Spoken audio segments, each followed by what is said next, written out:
They laughed at him when he went bankrupt the third time, but they had no idea they were watching a future billionaire being built in silence. Meet Daniel Carter, a name the world now associates with success, innovation, and unshakable willpower.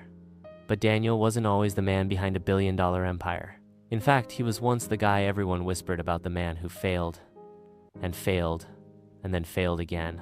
Daniel grew up in a small Midwest town in the US, raised by a single mother who worked double shifts just to keep food on the table. His first taste of entrepreneurship came at 17 when he started flipping old computers from yard sales. By 22, he launched his first official startup, a tech repair shop, with dreams of franchising. He failed again. He didn't give up. At 24, he tried again this time. A mobile app for local food delivery. He raised a little capital, hired a tiny team, and even made it into a local startup incubator. But again, failure. The market wasn't ready, the logistics were off, and Daniel broke again. Friends started pulling away. His girlfriend left. His college buddies had steady jobs, cars, houses, and Daniel, he was delivering pizzas to survive. Still, he didn't quit. Success is not final. Failure is not fatal. It is the courage to continue that counts. Winston Churchill. At 28, Daniel took a risky leap. With just $847 in his account, he booked a one-way flight to Silicon Valley. He slept on floors, networked in cafes, pitched to anyone who would listen.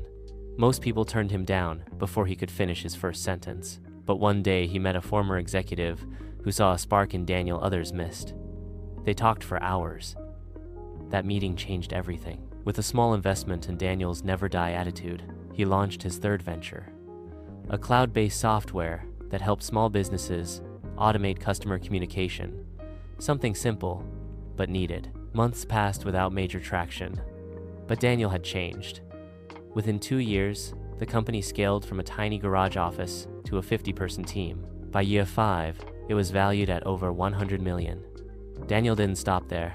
He reinvested, diversified, and launched multiple businesses, each one more successful than the last. Today, Daniel Carter Enterprises spans across AI, fintech, and education, impacting millions of lives across the globe. Failure is simply the tuition you pay for success. Daniel Carter, the man who once handed out resumes at gas stations, is now mentoring young entrepreneurs and funding startups from low-income neighborhoods, just like the one he came from. What made Daniel different? Not his IQ, not his connections, not even luck. It was his relentless obsession with rising every time he fell. He knew something most people don't. Every time life knocks you down, it's giving you one more chance to come back stronger, wiser, and closer to greatness. Daniel's story reminds us of one truth. Failure is not the opposite of success, it is a part of it.